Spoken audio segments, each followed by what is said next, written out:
Hello friends, मैं हरिम प्रताप सिंह आप सभी लोगों का अपने इस एजुकेशन चैनल पर स्वागत करता हूं। फ्रेंड्स, आज हम लोग इस वीडियो में क्लास 10th के इंग्लिश सब्जेक्ट के फोर्थ लेसन जिसका नाम है from the diary of Anne Frank, जिसको एन फ्रैंक ने लिखा है, आज हम लोग इस लेसन को स्टडी करेंगे। तो फ्रेंड्स, आइए हम लोग बिना समय गवाए शुरू करते हैं। लेसन स्टार्ट करने से पहले फ्रेंड्स हम लोग थोड़ा सा इसके इंट्रोडक्शन को देखते हैं। देखिए, यह जो है एन फ्रैंक जिसकी डायरी से ये लिया गया है, ये प्यारी सी बच्ची, यहाँ पर इसका फिगर दिया गया है। और हम लोग थोड़ा सा इसके इंट्रोडक्शन को पढ़ते हैं। देखिए, यहाँ लिखा है कि Annelies Marie Anne Frank 12 June 1929 February March 1945 was a German born Jewish girl who wrote while in hiding with her family and four friends in Amsterdam during the German occupation of the Netherlands in World War II। इसमें कह रहा है कि Annelies Marie Anne Frank उसका पूरा नाम है। कह रहा है कि जिसका जन्म 12 जून 1929 को हुआ था और फरवरी मार्च में उसकी डेथ हो गई थी 1945 में। कह रहा है कि ये जो एनी फ्रैंक थी, कह रहा है was German born juice girl थी। कह रहा है ये जर्मनी में पैदा हुई एक ज्यूस गर्ल थी, एक यहूदी लड़की थी। हु रोट वाइल इन, कह रहा है हु रोट, जिसने अपनी ये डायरी लिखी थी, वाइल इन हाइडिंग, अपने छिपने के दौरान, हाइडिंग में छिपना होता है, विथ हर फैमिली, अपने परिवार के साथ, एंड 4 फ्रेंड्स इन एम्स्टर्डम, और एम्स्टर्डम में अपने 4 मित्रों के साथ, अपने परिवार और अपने 4 मित्रों के साथ एम्स्टर्डम में अपने छिपने के दौरान उसने लिखा था। ड्यूरिंग द जर्मन ऑक्यूपेशन, जब जर्मन लोग जो है ऑक्यूपेशन, अधिकार कर रहे थे, ऑफ नीदरलैंड पर इन वर्ल्ड वार सेकेंड, द्वितीय विश्व युद्ध में। इसमें कह रहा है कि एनालिस मैरी एन फ्रैंक, जिसका जन्म 12 जून 1929 को हुआ था और डेथ जो है फरवरी मार्च 1945 में हुआ था। कह रहा है कि एक जर्मन लड़की थी, वह जन्म से यहूदी थी। उसने यह डायरी तब लिखा था जब वह अपने परिवार के साथ और 4 दोस्तों के साथ एम्स्टर्डम में छुपी हुई थी। आगे है, कह रहा है कि हर फैमिली, उसका परिवार, हैड मूव टू एम्स्टर्डम, उसका परिवार एम्स्टर्डम चला गया था। After the Nazis gained power in Germany, जब वो जर्मनी में जो नाजी थे, जो हिटलर की पार्टी थी, कह रहा है जब नाजियों ने जो है गेंड पावर मतलब अधिकार प्राप्त किया, या जब जर्मनी में नाजियों का अधिकार हो गया, तो उसका परिवार जो है एम्स्टर्डम चला गया। बट वह ट्रैप्ड, लेकिन कह रहा है बट वह ट्रैप्ड, लेकिन वे फंस गए।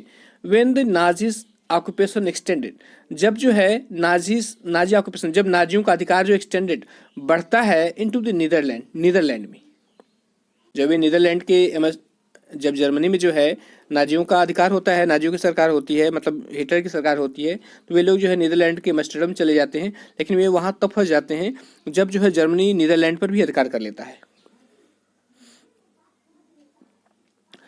कह रहा है कि परसिक्यूशंस अगेंस्ट, कह रहा है कि as persecutions against the Jewish population increased, the family went into hiding in July 1914, hidden rooms in her father Otto Frank's office building. इसमें कह रहा है कि जैसा कि परसिक्यूशन में होता है अत्याचार, किसके प्रति, कह रहा है कि अगेंस्ट द ज्यूइश पॉपुलेशन, कह रहा है कि यहूदी जनसंख्या के प्रति अत्याचार जो है इंक्रीज, जब बढ़ने लगा, किसका, नाजियों का, जब यहूदी जनसंख्या के प्रति अत्याचार बढ़ने लगा, the family went into hiding, तो जो परिवार था, कह रहा है वेंट चला गया हाइडिंग, छुपने के लिए, इन जुलाई 1942 1942 में, जुलाई 1942 में छुपने के लिए चला गया। कहाँ चला गया, कह रहा है इन हिडन रूम्स, एक गुप्त कमरे में, in her father Otto Frank's office building, कह रहा है कि उनके पिता ओटो फ्रैंक की ऑफिस की बिल्डिंग में एक गुप्त कमरा था, वहाँ पर जुलाई 1942 में वह लोग जो है वहाँ पर छिपने के लिए चले गए, जब जो है यहूदी जनसंख्या के प्रति नाजियों का अत्याचार बढ़ा तब। आगे है, कह रहा है कि आफ्टर 2 years इन हाइडिंग, 2 वर्ष तक छिपे रहने के बाद, द ग्रुप वाज बेट्रेड, उस ग्रुप को जो है पकड़वा दिया गया, एंड ट्रांसपोर्टेड, और उनको ले जाया गया, to the concentration camp system, उन्हें कंसंट्रेशन कैंप में ले गया, मतलब यातना शिविरों में ले जाया गया। वो कंसंट्रेशन कैंप उसे कहते थे जिसे नाजियों ने बनाया था, जहाँ पर यहूदियों को रखा जाता था, और जहाँ पर ज़िंदगी जो है नर्क से भी बदतर होती थी।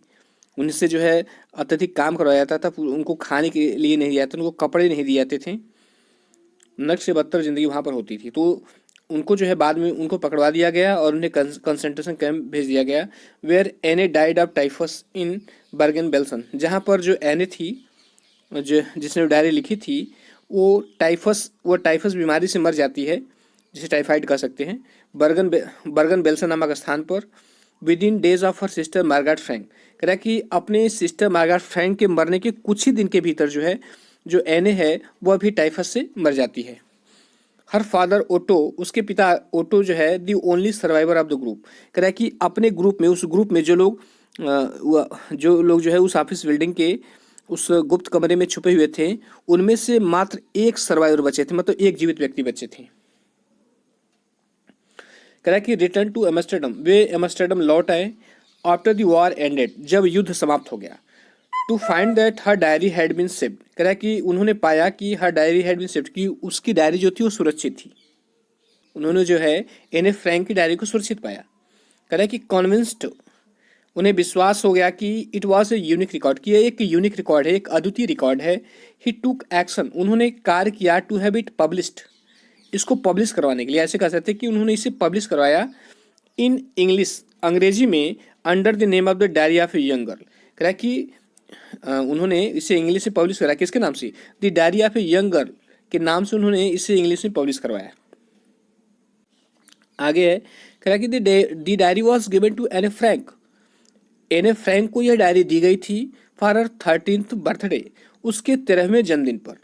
And chronicles the events of her life, Chronicle the events का मतलब होता है घटनाओं को एक क्रम में लिखना, ठीक है। कह रहा है कि and chronicles the event of her life from 12 June 1942 until it's final entry of 1 अगस्त 1944। कह रहा है कि उसमें जो घटनाओं जो घटनाएं थी, कह रहा है कि वो क्रॉनिकल मतलब एक ऑर्डर, एक क्रम में थी। कब से लेकर 12 जून 1942 से लेकर उसमें जो अंतिम एंट्री की गई थी, अंतिम बार उसको लिखा गया था 1 अगस्त 1944 तक। 22 जून 1942 से लेकर 1 अगस्त 1944 तक उसमें जो इवेंट्स थे, जो घटनाएं थी, कह कि वो एकदम एक ऑर्डर, एक क्रम से थी। इट वॉज इवेंचुअली, कह इसे जो है इवेंचुअली मतलब अंततः ट्रांसलेटेड, अनुवाद किया गया फ्रॉम इट्स ओरिजिनल डच, इसके मूल डच भाषा से इनटू मेनी लैंग्वेजेस, कई भाषाओं में इसे ट्रांसलेट किया गया। ये डच भाषा में लिखा गया था, तो डच भाषा से इसे बाद में कई लैंग्वेजेस में इसको ट्रांसलेट किया गया। And became one of the world's most widely read book, और ये दुनिया की जो है कह रहा है मोस्ट वाइडली रीड बुक, सबसे ज़्यादा पढ़ी जाने वाली किताब बन गई। यह जो है दुनिया की सबसे ज़्यादा पढ़ी जाने वाली किताबों में से एक हो गई। जितनी भी किताबें सबसे ज़्यादा पढ़ी गई थी उनमें से यह भी सम्मिलित हो गई। कह रहा है कि there have also been several films, इस पर कई फिल्म्स भी बन चुके हैं, टेलीविजन पर भी इस पर प्रोग्राम दिखाए जा चुके हैं। एंड थिएट्रिकल प्रोडक्शन, और थिएट्रिकल प्रोडक्शन भी हो चुका है, अर्थात थिएटर में भी इस पर जो है नाटक का मंचन हो चुका है। एंड इवन एन ओपेरा, और ओपेरा भी बनाया गया है इस पर, बेस्ड ऑन द डायरी, इस डायरी पे आधारित ओपेरा को भी बनाया गया है। ओपेरा का मतलब क्या होता है? मतलब एक संगीत नाटक होता है, एक नाटक ऐसा होता है इसमें संगीत के माध्यम से उसको रिप्रेजेंट किया जाता है। तो इस पर जो है ओपेरा जो बेस्ड था, कई जो है टेलीविजन प्रोग्राम भी थे, कई फिल्में भी थीं, कई थिएट्रिकल प्रोडक्शन भी किए गए। डिस्क्राइब्ड एज द वर्क, क्या डिस्क्राइब्स का वर्णन किया गया है as the work of a mature and insightful mind. कह रहा है कि किसके कार्य का? कह रहा है एक मेच्योर, एक परिपक्व और इंसाइटफुल माइंड। इंसाइटफुल माइंड मतलब एक अंतर्दृष्टि वाले मस्तिष्क के कार्यों का इसमें वर्णन किया गया है। एक परिपक्व और अंतर्दृष्टि वाले मस्तिष्क के कार्यों का वर्णन किया गया है। ऐसा करने का मतलब थी ताकि यह उस लड़की के कार्यों का वर्णन किया गया है जो एक परिपक्व थी और जिसके अंदर एक अंतर्दृष्टि थी।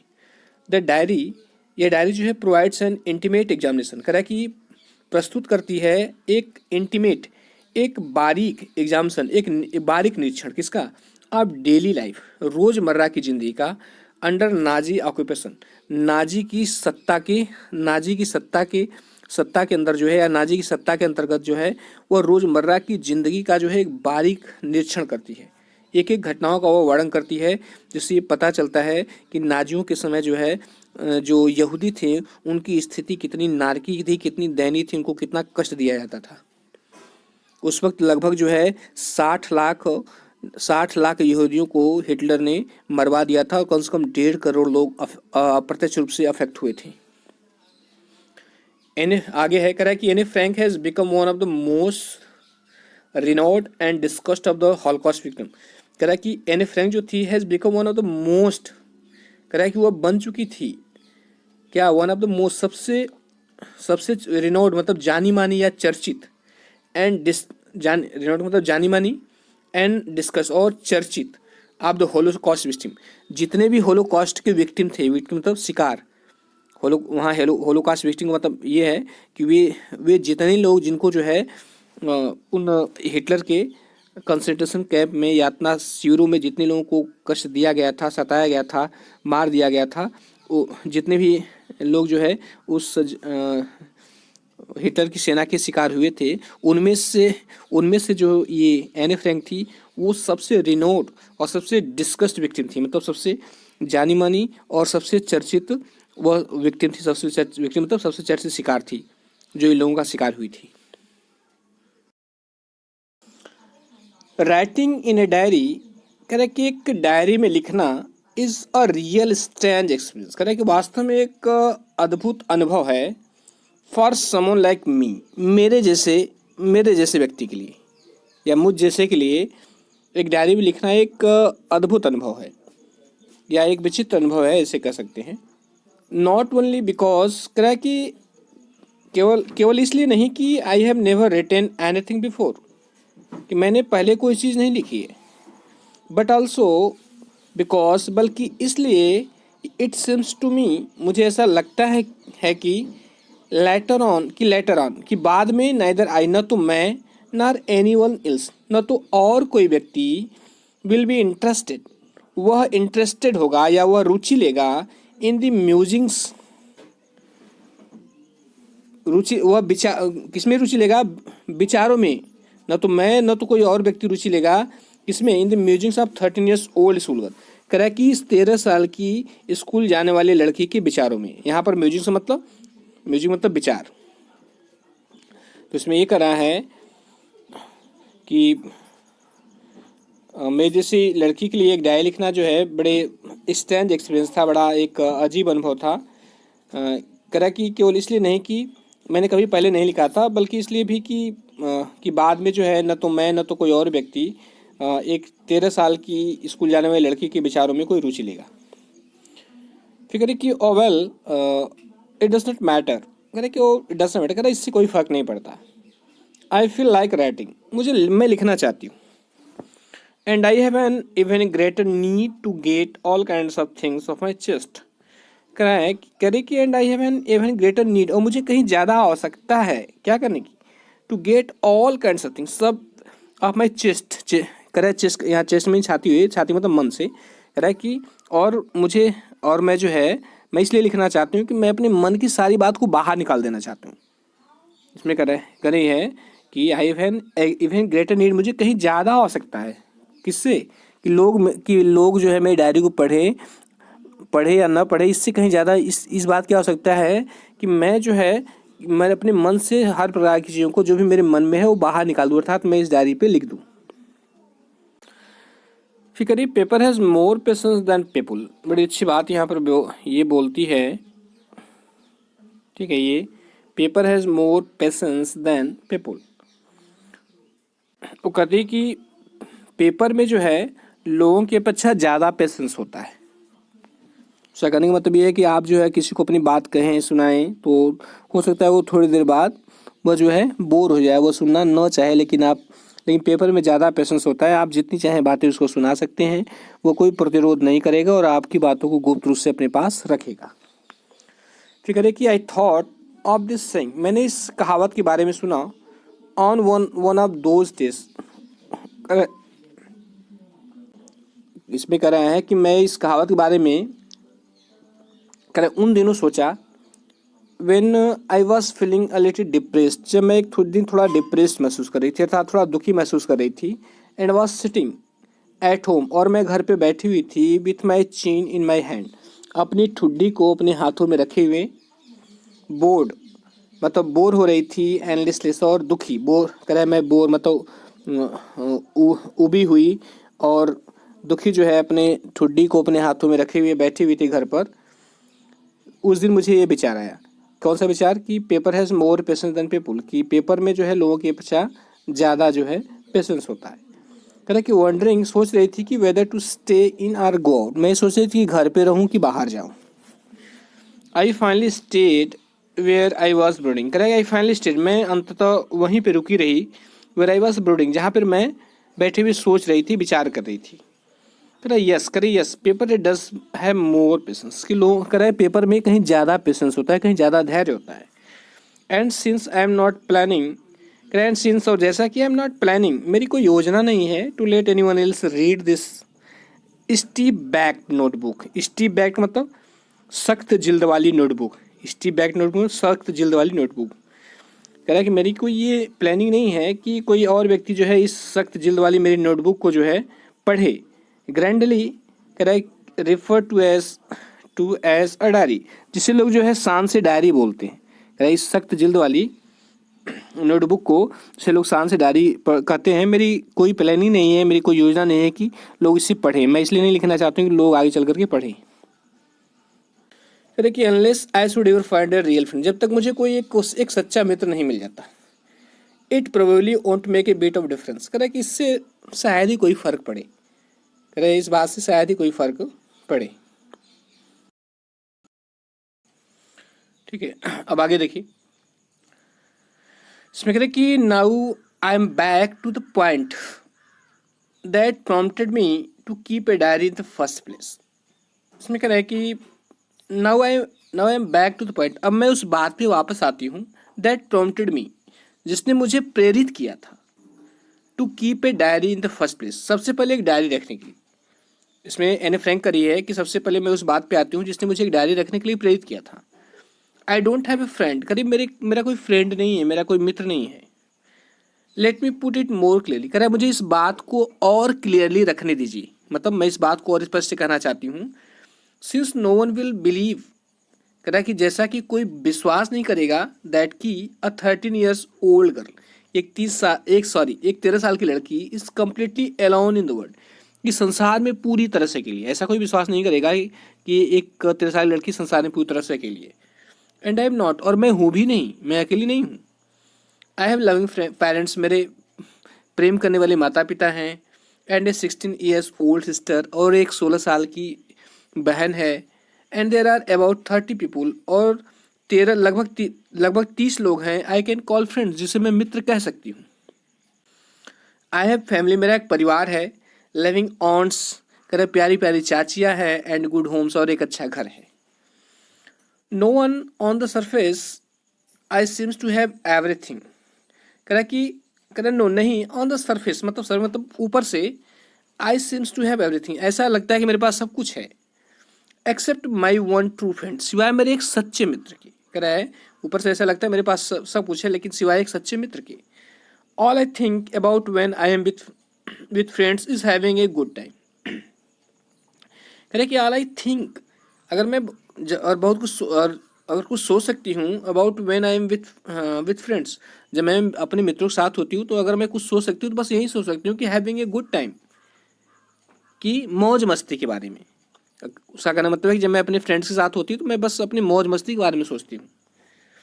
आई can't bring myself to talk about anything but ordinary everyday thing. कह रहा है कि I can't bring myself to talk anything but ordinary everyday thing. Ordinary का मतलब ऑर्डिनरी साधारण, एवरीडे थिंग्स मतलब रोजमर्रा की चीज़ें। कह रहा है कि जब मैं उनके साथ होती हूँ तो रोजमर्रा की साधारण चीज़ों के अलावा जो है मैं और कुछ बात नहीं कर पाती हूँ, या और किसी बारे में मैं नहीं सोचती हूँ। कह रहा है कि we don't seem to be able to get any closer, हम जो है क्लोजर और पास आते हुए प्रतीत नहीं होते, मतलब हम और जो हमारे फ्रेंड्स होते हैं हम जो है एक दूसरे से बहुत ज़्यादा पास नहीं आ पाते। एंड दैट्स द प्रॉब्लम, और यही समस्या है। May be it's my fault, करे हो सकता है कि ये मेरी गलती हो कि मैं दूसरे से और ज़्यादा क्लोज नहीं हो पाती हूँ, हो सकता है मेरी गलती हो कि that we don't confide in each other. Confide मतलब भेद खोलना, रहस्य बताना। कह रहा है कि शायद ये हो सकता है मेरी गलती हो कि we don't confide in each other, कि हम एक दूसरे से अपना भेद नहीं खोल पाते हैं, अपने मन की बात नहीं कर पाते हैं। In any case that just how things are, कह रहा है कि कुछ भी हो, that's just how things are, चीज़ें तो ऐसी ही हैं, मतलब मेरे साथ तो परिस्थितियाँ ऐसी ही हैं, या उसका कहना मतलब मेरे साथ ऐसा ही होता है। फिर करें कि एंड अनफॉर्चुनेटली, और दुर्भाग्यवश जो है, they are not liable to change, इसमें परिवर्तन भी नहीं होने वाला है। मतलब ये चीज़ें बदलने वाली नहीं है, जो जैसी है, जैसे मैं दूसरे क्लोज नहीं हो पाती हूँ, कोई दूसरा मेरे क्लोज नहीं आ पाता है, मैं अपने मन की बात नहीं कर पाती हूँ, तो इसमें कोई चेंज नहीं होने वाला है। This is why I have started the diary. उससे कि यही कारण है कि मैंने डायरी लिखना प्रारंभ किया। तो करेगी टू इनहेंस में तो है बढ़ाना, the image of this long awaited friend. Long awaited मतलब चिर प्रतीक्षित मित्र, चिर प्रतीक्षित, लॉन्ग अवेटेड फ्रेंड का मतलब ऐसा मित्र जिसकी बहुत बहुत दिन से प्रतीक्षा हो। कह रहा है कि इस चिर प्रतीक्षित मित्र की इमेज को बढ़ाने के लिए या महत्व को बढ़ाने के लिए, इन माई इमेजिनेशन, अपनी कल्पनाओं में इस चिर प्रतीक्षित मित्र के इमेज को बढ़ाने के लिए, इसके महत्व को बढ़ाने के लिए, I don't want to jot down में होता है लिखना, the facts in this diary. कह रहा है कि मैं जो इसकी इमेज को बढ़ाने के लिए, अपने इस मित्र की इमेज को बढ़ाने के लिए, मैं जो है डायरी में उन तथ्यों को नहीं लिखना चाहती द वे, उस तरह मोस्ट पीपल वुड, जैसा कि अधिकांश लोग करते हैं। उसका कहने मतलब ये है कि मैं अधिकांश लोगों की तरह जो है इस डायरी में लिखना नहीं चाहती हूँ जैसे वो डायरी लिखना प्रारंभ करते हैं। But I want the diary to be my friend, लेकिन मैं चाहती हूँ कि ये डायरी जो है मेरी मित्र बने। And I am going to call this friend Kitty, और मैं इस मित्र को जो है किटी नाम से बुलाने जा रही हूँ, या मैं जो है इसे किटी कहने जा रही हूँ। उसने अपने डायरी का नाम रख दिया Kitty. Since no one would understand a word of my stories to Kitty if I were to plus writing. इसमें कहना है कि सिंस, कह चूंकि जैसा कि नो वन वुड अंडरस्टैंड, कोई नहीं समझ पाएगा या नहीं समझेगा, a word of my stories to Kitty, Kitty को सुनाई गई मेरी कहानियों के एक भी शब्द को कोई नहीं समझ पाएगा। If I were two plus right, यदि मैं अभी कहूँ तो कोई भी किटी को सुनाएगी मेरी कहानियों का एक भी शब्द उसे समझ में नहीं आएगा। I'd better provide a brief sketch of my life. कह रहा है कि मेरे लिए अच्छा है कि मैं जो है अपने लाइफ का, अपने जीवन का एक ब्रीफ स्केच, एक छोटा सा वर्णन करूं। Much as I dislike doing so, कह रहा है कि चाहे कितना हूँ मैं ऐसा करना पसंद नहीं करती, चाहे मुझे भले ही ऐसा करना पसंद न हो, लेकिन जो है मेरे लिए अच्छा होगा कि मैं अपने जीवन का एक ब्रीफ स्केच दूँ, अर्थात एक छोटा सा वर्णन करूँ। सर कहने का मतलब ये है कि वो कह रहे हैं कि किसी को भी यदि मैं तुरंत कहना चाहूँ, किट्टी को सुनाएगी कहानियों का एक भी शब्द समझ में नहीं आएगा। मैं न चाहते हुए भी चाहूँगी कि अपने जीवन का एक संक्षिप्त चित्र प्रदान करूँ।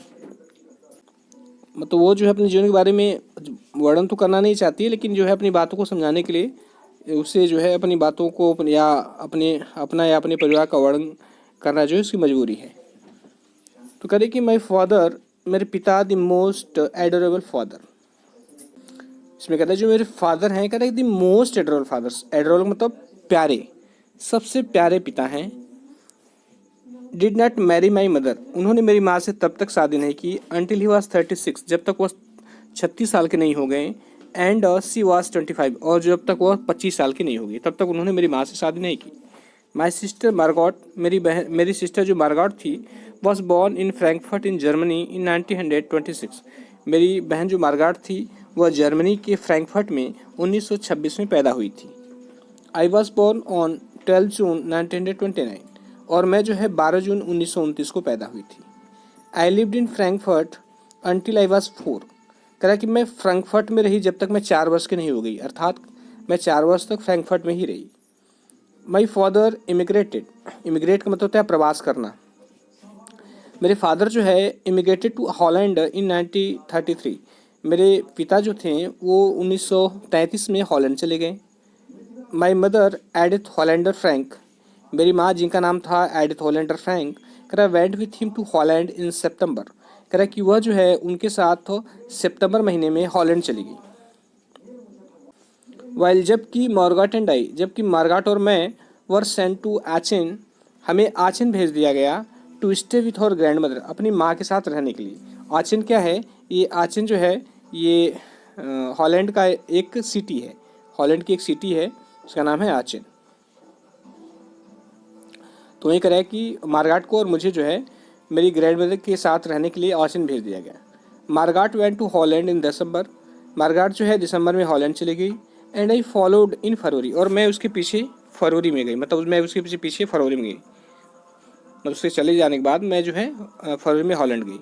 When I was plunk down, plunge down होता है अचानक ला करके कोई चीज़ रख देना, ठीक है। कह रहे when I was plunk down on the table, मैं उसके टेबल पर मुझे रख दिया गया as a birthday present for Margot, Margot के जन्मदिन के उपहार के रूप में। इसका मतलब था कि वो लोग जो है मार्गाट को सरप्राइज करना चाहते थे, इसलिए जो है एने फ्रैंक को अचानक ला करके उसके सामने रख दिया एक जो उसके जन्मदिन के उपहार के स्वरूप। I started right away at the Montessori nursery school, कह रहा है कि आई स्टार्टेड राइट अवे, मैं तुरंत जो है मॉन्टेसरी नर्सरी स्कूल जाना प्रारंभ कर दी। I stayed there until I was 6, और मैं वहाँ पर जब तक मैं अपने 6 साल होने तक वहाँ पर रही। एट विच टाइम कह रहा है I started in the first form, और उस समय जो है मैंने फर्स्ट फॉर्म से स्टार्ट किया था, अर्थात फर्स्ट यहाँ फॉर्म मतलब क्लास से, वहाँ कह रहा है उस समय मैंने जो है प्रथम कक्षा से अपनी पढ़ाई आरंभ की थी। इन दी सिक्स्थ फॉर्म, कह रहा है कि 6वीं कक्षा में माई टीचर वॉज मिसेस कुपरस, मेरी जो टीचर थी वो मिसेस कुपरस थी। दी हेड मिसेस, वो मुख्य अध्यापिका थी, मेरी टीचर मिसेस कुपरस मुख्य अध्यापिका थी। At the end of the year, कह रहे वर्ष के समाप्त होने पर, we were both in tears, कह रहे हम दोनों की आंखों में आंसू था। एज वी सेड, जब मैंने कहा, जब हम दोनों ने कहा, अ हार्ट ब्रेकिंग फेयरवेल, जब एक दूसरे को हार्ट ब्रेकिंग फेयरवेल कहा, मतलब एक दूसरे को दिल को तोड़ने वाली विदाई हम लोगों ने एक दूसरे से ली या एक दूसरे को विदा कहा, तब जो है हम दोनों की आंखों में आंसू थी। इन दी समर ऑफ 1941, कह रहा है कि 1941 की समर मतलब गर्मी के समय, ग्रैंडमा फेल इल, दादी माँ बीमार हो गई। And had to have an operation, और उनका ऑपरेशन करवाना पड़ा। So my birthday pass with little celebration, इसका जो मेरा बर्थडे था वो बहुत ही छोटी मोटी सेलिब्रेशन के साथ व्यतीत हुआ, अर्थात बहुत थोड़ा मोड़ा तैयारी की गई, थोड़ा बड़ा उसको मनाया गया। ग्रैंड माँ डाइड इन जनवरी 1942, कह रहे मेरी जो दादी माँ थी 1942 में उनकी डेथ हो गई। नो वन नोज, कोई नहीं जानता कि how often I think of her, कि मैं उनके बारे में कितना सोचती हूँ। एंड स्टिल लव हर, और आज भी उनसे कितना प्रेम करती हूँ। दिस बर्थडे सेलिब्रेशन इन 1942, कह रहा है कि दिस बर्थडे सेलिब्रेशन, यह जो बर्थडे सेलिब्रेशन किया जा रहा था इन 1942 में जो बर्थडे मनाया जा रहा था, कह रहा है वॉज इंटेंटेड टू मेकअप माने कमी पूरा करना, क्षतिपूर्ति करना, फॉर द अदर, कह रहा है दूसरे की क्षतिपूर्ति के लिए यह किया जा रहा था। क्षतिपूर्ति मतलब जो उनकी दादी माँ गुजर गई थी उनकी क्षतिपूर्ति के लिए ये जो है बर्थडे 1942 से मनाया जा रहा था। एंड ग्रैंड मास कैंडल, और दादी माँ का कैंडल भी जो है वॉज लीट, उसे जलाया गया, और दादी माँ के कैंडल को भी जलाया गया अलॉन्ग विद द रेस्ट, बाकी कैंडल के साथ, मेरे जन्मदिन के जो कैंडल्स थे उनके साथ जो है दादी माँ का भी कैंडल जलाया गया, मतलब उनके लिए भी एक कैंडल जलाया गया। The 4 of us are still doing well, कह रहे हमें से चारों जो है मतलब अच्छी तरह से, कह रहा है स्टिल डूइंग वेल का मतलब अच्छी तरह से कार्य कर रहे हैं, कार्य कर मतलब अच्छी तरह से जी रहे हैं, तो हम लोग का स्वास्थ्य अच्छा है, अच्छी तरह से जीवन का आनंद ले रहे हैं।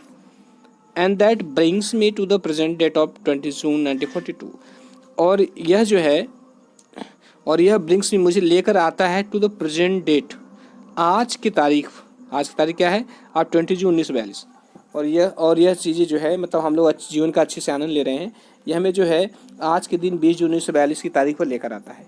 And the Solomon dedication of my diary, यहाँ सोलंग मतलब पवित्र, डेडिकेशन में समर्पण, कह रहा है कि और यह जो है मेरी डायरी के प्रति एक पवित्र समर्पण है। इसका कहने मतलब है कि वह जो है लिखना आरंभ करती है कब से, 20 जून 1942 को वह लिखना प्रारंभ करती है, अपने डायरी के प्रति एक पवित्र समर्पण दिखाते हुए, क्योंकि वह उसे अपना फ्रेंड मानती है, जिससे वह सारी बातें कह सकती है।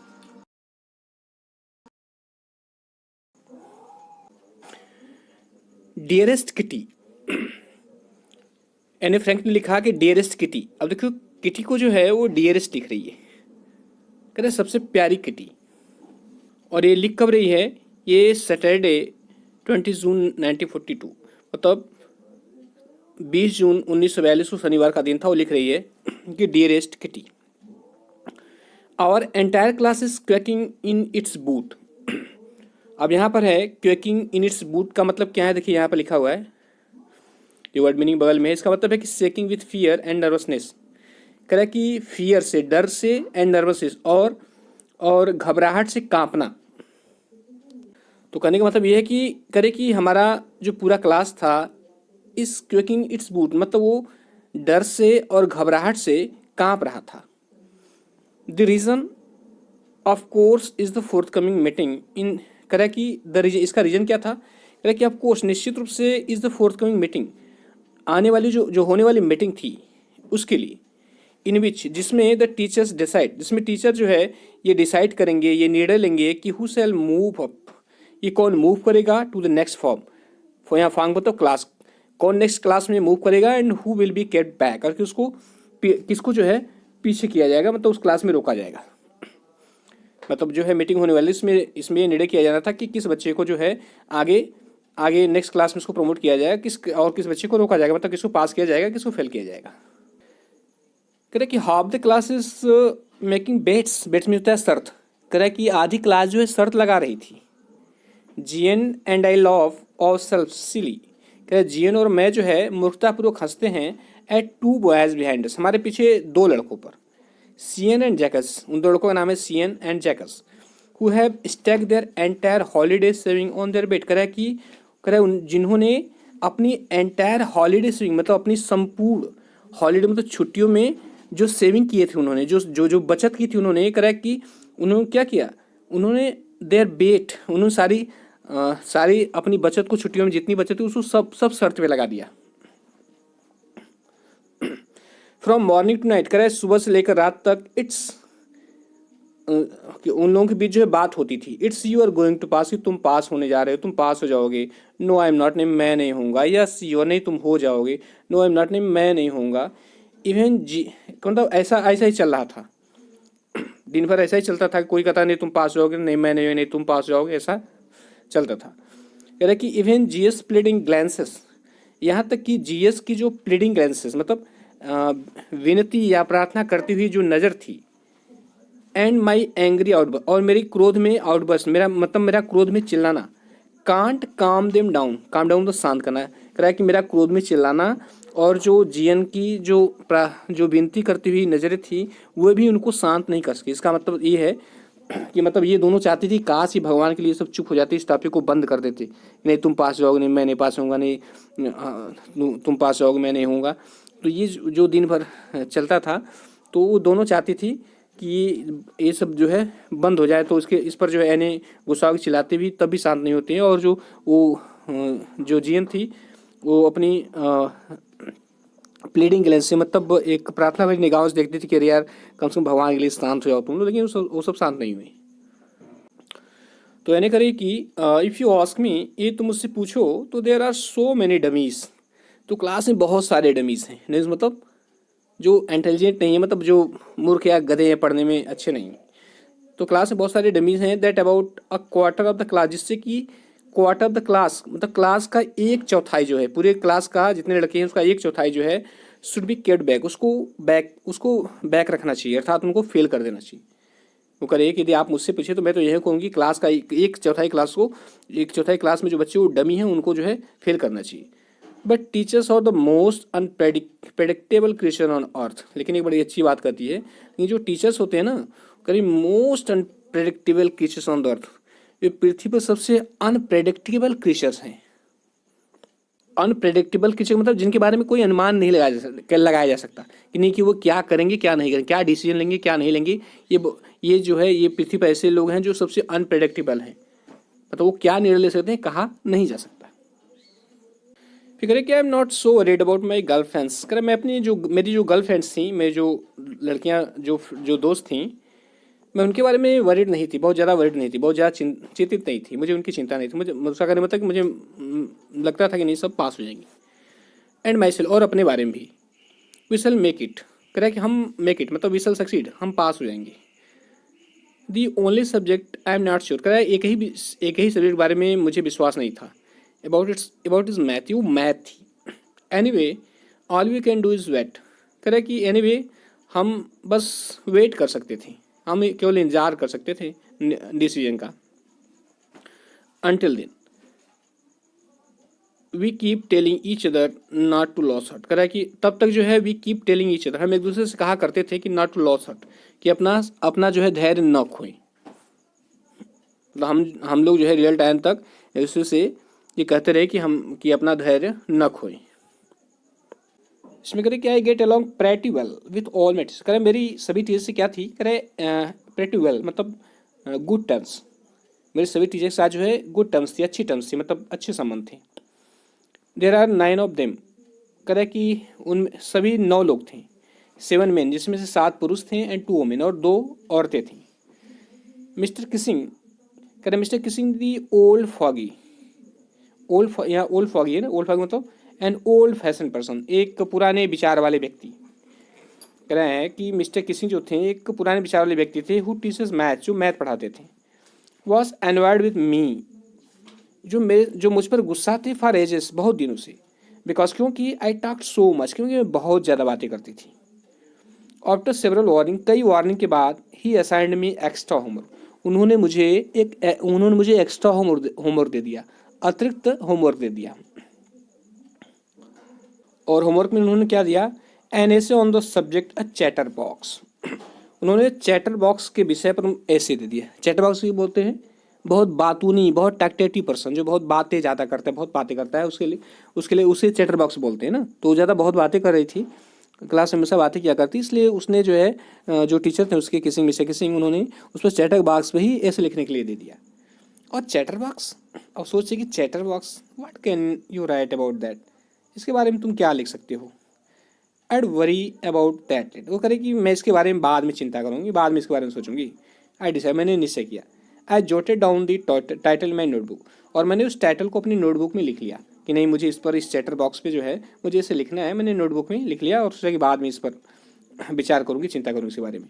Talked it in my bag, और इसे अपने बैग में रख लिया। And try to keep quiet, और शांत रहने का प्रयास किया।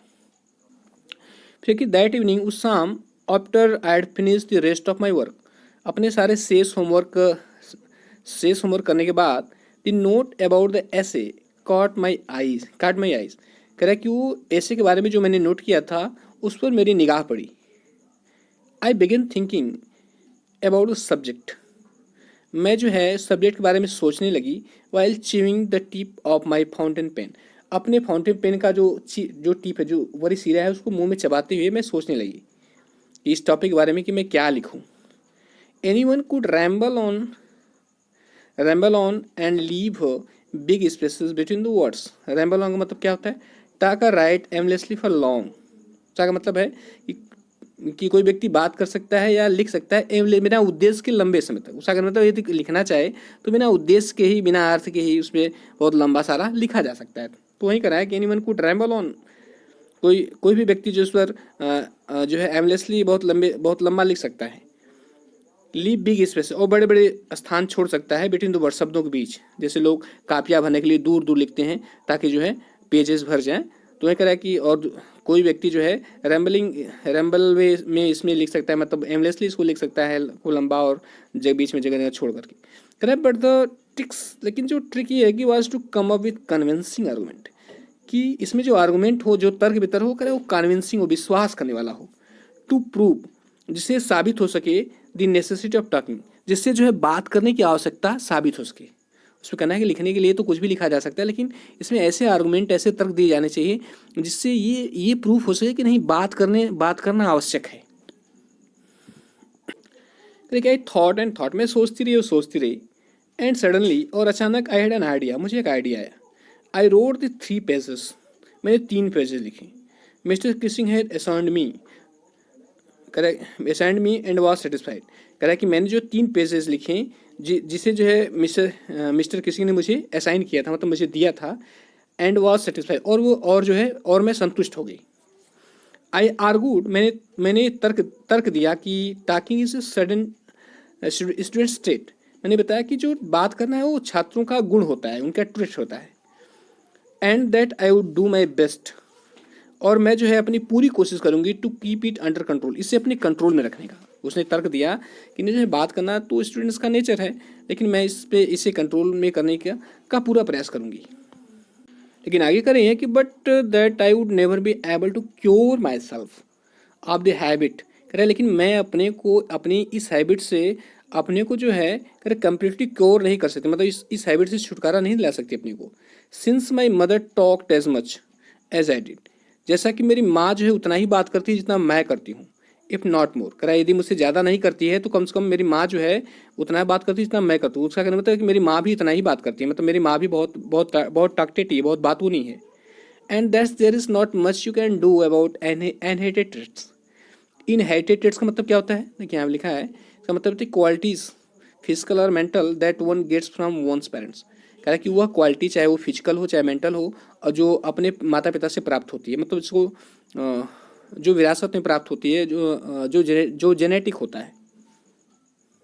अगर वो करे कि and that there's not much you can do, करें आप जो है जो इनहेरिटेड ट्रेट्स हैं जो आपको अपने माता पिता से सो अपने माता पिता से जो है ट्रांसफ़र होते हैं, जिसका कारण जीन होता है, जेनेटिक होता है, तो आप उसमें ज़्यादा कुछ नहीं कर सकती। मतलब आप विरासत में प्राप्त हुई चीज़ों पर ज़्यादा कुछ नहीं कर सकते। विरासत मतलब कि जो अपने माता पिता गुण जो है जो जीन के कारण बच्चों में ट्रांसफ़र होते हैं, क्योंकि माता पिता के कुछ लक्षण जो है बच्चों में आते हैं, तो वही करा है कि आप इससे कुछ नहीं कर सकती। इनहेरिटेड ट्रेट्स मतलब आनुवंशिक गुणों से, ठीक है, आनुवंशिक गुणों से। Mister Keesing had a good laugh at my argument, mister Keesing जो है मेरे इस आर्गूमेंट पे बहुत हंसे। But when I proceeded to talk my way through the next lesson, करे बट लेकिन वेन जब मैं जो है proceed to talk my way through the next lesson, जब मैं अगले लेसन में फिर बात करने लगी, ही असाइंड में सेकेंड ऐसे, तो उन्होंने मुझे दूसरा ऐसे दे दिया। This time it was suppose to be on an incorrigible chatterbox, और इस टाइम उन्होंने किस पर दिया, उन्होंने दिया एन इनकॉरिजिबल चैटर बॉक्स पर दिया। इनकॉरिजिबल का मतलब क्या होता है, something that can not be corrected, usually bad quality. कह रहा है कि कोई ऐसी चीज़ जिसे की करेक्ट नहीं किया जा सकता, इसे सही नहीं किया जा सकता। कह रहा है कोई ऐसी चीज़ मुख्य रूप से जो बुरी आती है या बुरा गुण है उसको छोड़ा नहीं जा सकता, उसको सही नहीं किया जा सकता। तो वही कह रहा है कि उन्होंने एक नया टॉपिक दिया, एन इनकॉरिजिबल चैटर बॉक्स, मतलब एक ऐसी बात, एक ऐसा बातूनी व्यक्ति जो कभी सुधार नहीं सकता, जो अपनी बात करना बंद नहीं कर सकता, इस पर उन्होंने दे दिया। क्यों दिया था, वो एक व्यंग्य के रूप में ही दिया था, क्योंकि पहले वो मना किया लेकिन फिर भी वो फिर बात करने लगी। फिर कह रहे कि आई हैंडेड इट इन, तो मैंने इसे भी लिख करके दे दिया, उनको दे दिया इस पर भी। And mister Keesing had nothing to complain, और मिस्टर किसिंग ने कोई भी शिकायत नहीं की अबाउट फॉर 2 होल लेसन, पूरे 2 लेसन तक, मतलब पूरे 2 लेसन तो उन्होंने मुझे नहीं टोका। However during the third lesson, लेकिन फिर भी कह रहा है किसी तरह तीसरे लेसन में, he had finally had enough, कह रहा है कि उनके लिए बहुत हो गया, मतलब फिर भी वो बातें करती रही। 2 लेसन तो उन्होंने नहीं बोला, लेकिन तीसरे लेसन में उनके लिए काफ़ी हो गया। Anne Frank as punishment for talking in class, कह रहे हैं कि एनी फ्रैंक क्लास में बात करने के दंड स्वरूप जो है, राइट एन ऐसे, तुम एक ऐसे लिखो एंटाइटल, जिसका टाइटल होगा quake quake quake said mister chatterbox.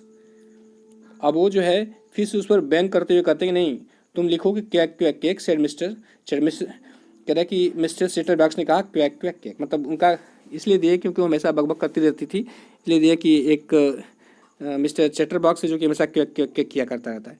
मतलब कहने का तात्पर्य था कि वो हमेशा ऐसी थी कि हमेशा जो है बकबक बकबक किया करती थी, इसलिए उन्होंने टारगेट करके फिर ऐसा उसको ऐसे दे दिया।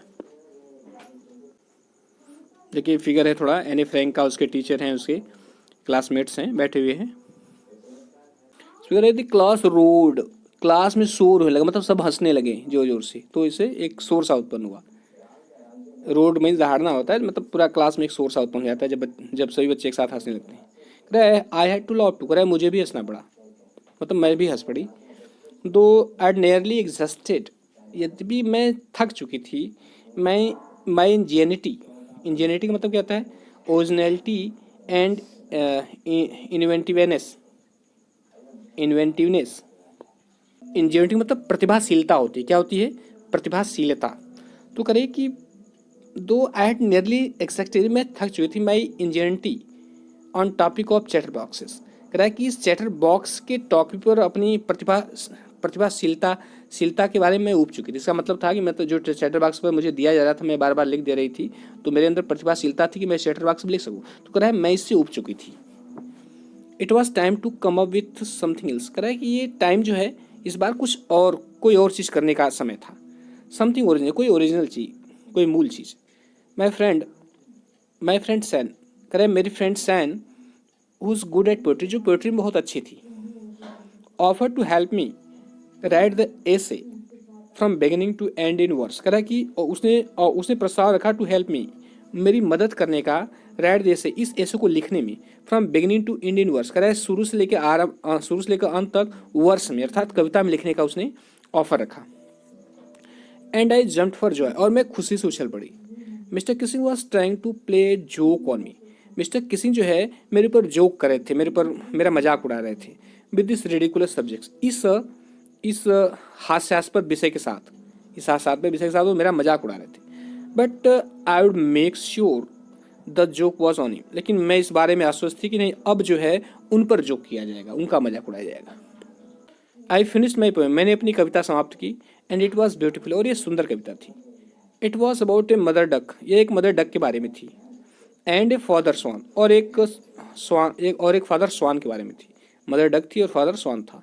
विथ 3 बेबीज डकलिंग, जिनके 3 डकलिंग थे, मतलब जो डक के बच्चे होते हैं उसको डकलिंग बोलते हैं। Who are beaten to death, जिनको पीट कर मार दिया गया बाई फादर के द्वारा, जो स्वान फादर था उसके द्वारा उसको पीट कर मार दिया गया। बिकॉज क्योंकि दे क्वेक टू मच, करके वे ज़्यादा क्वेक करते थे, इसलिए उन्हें जो है मार दिया गया। लकड़ी, सौभाग्यवश mister Keesing took the joke the right way, mister Keesing ने उस जोक को सही तरीके से लिया। देखो कितना सही वो जोक करती है, वो दर्शाना चाहती कि बच्चे हैं, बच्चे तो बात करेंगे ही। इसका मतलब ये नहीं कि उनको एकदम पनिशमेंट कर दिया जाए, उनको जो है एकदम दंडित कर दिया जाए। इसलिए वो करा है कि जैसे उसमें था जो उनके डकलिंग थे, जो डक के डकलिंग थे, जो छोटे बच्चे थे, तो उनका तो नेचर है, स्वभाव क्वेक करेंगे ही। इसका मतलब ये नहीं कि उनको पीट कर मार दिया जाए। तो वहीं वो दर्शाना चाह रही थी, क्वेक का कंपेरिजन अपने से कर रही थी, और जो स्वान फादर था उसका कंपेरिजन मिस्टर किसिंग से कर रही थी कि बच्चे तो उनका नेचर तो होता है बात करना। इसका मतलब नहीं कि उन्हें जो है उनको रोक दिया जाए, इतना प्रताड़ित किया जाए या उनको दंडित किया जाए। उसने जब दिया उसको तो mister Keesing took the joke the right, mister Keesing ने जोक को सही राइट वे में लिया, मतलब उन्होंने बुरा नहीं माना। He read the poem to the class, उन्होंने उस पोएम को पढ़ करके क्लास को सुनाया। एडिंग हिज ओन कमेंट, उन्होंने इसमें अपना कमेंट भी जोड़ा, मतलब अपनी टिप्पणी भी की इस पर। And to several other classes as well, और साथ ही उन्होंने दूसरे क्लासेस में भी इसको पढ़ के सुनाया। सिंस देन, तब से I have been allowed to talk, तब से मुझे स्वीकृति प्राप्त हो गई टू टॉक, बात करने का। And have not been assigned an extra homework, और मुझे फिर कभी एक्स्ट्रा होमवर्क नहीं दिया गया। ऑन द कंट्री, इसके विपरीत mister Keesing's always making jokes this days, mister Keesing जो थे हमेशा ही जो है अब करा कि, और इसके विपरीत मिस्टर जो किसिंग थे वो इन दिनों जो है प्राय जोक किया करते थे। यहाँ पे लिखा है योर एने extracted from the diary of young girl with slight adaptation. देखिए ये जो एने फ्रैंक थी, जो इसकी स्टोरी मैंने बाद में पढ़ी पूरी, बाद में इसको ये अपने फादर के साथ जो है एक उसके फादर का ऑफिस था, उसमें वो छुपी हुई थी, 2 साल तक छुपी रही। लेकिन फिर किसी को मालूम चल गया, और जो जर्मन्स थे उनको सूचना दे दी। वहाँ जो जर्मन्स आते हैं उन सबको ले जाते हैं और उनको यातना शिविरों में रखा जाता है, मतलब उसके बाल सब इनके एकदम काट दिए जाते हैं, उनको खाने को बहुत कम दिया जाता है, यहाँ तक कि सब एकदम बीमार सबको अलग अलग कर दिया जाता है, और उसकी माँ को मार दिया जाता है। उसकी जो बहन है वह भी जो है बीमारी से मर जाती है। उनके कपड़े ये सब इतने गंदे हो जाते हैं कि उनकी पूरी शरीर में खुजलियाँ होने लगती हैं, उनको खाने को नहीं मिलता है।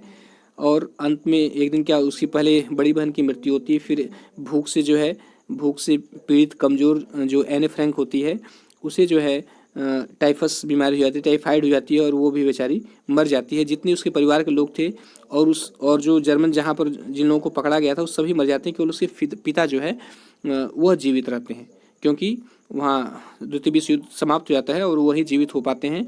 और जब वह आते हैं जिस रूम में वो ठहरे हुए थे, तो वहाँ पर खोजते हैं तो वो एने फ्रैंक की डायरी मिलती है। और उस डायरी में जो कुछ लिखा था उसमें इसका जो ये आज हम लोग लेसन पढ़े हैं उसका एक छोटा सा भाग है। वह पूरा जो है पूरा वर्णन करती है कि किस प्रकार जो है ये जो नाजी थे, जो हिटलर के आदमी थे, किस प्रकार जो है यातनाएं देते थे। लगभग जो है 60 लाख यहूदियों को जान से मार दिया गया था और कम से कम 1.5 करोड़ लोग अफेक्टेड हुए थे इससे।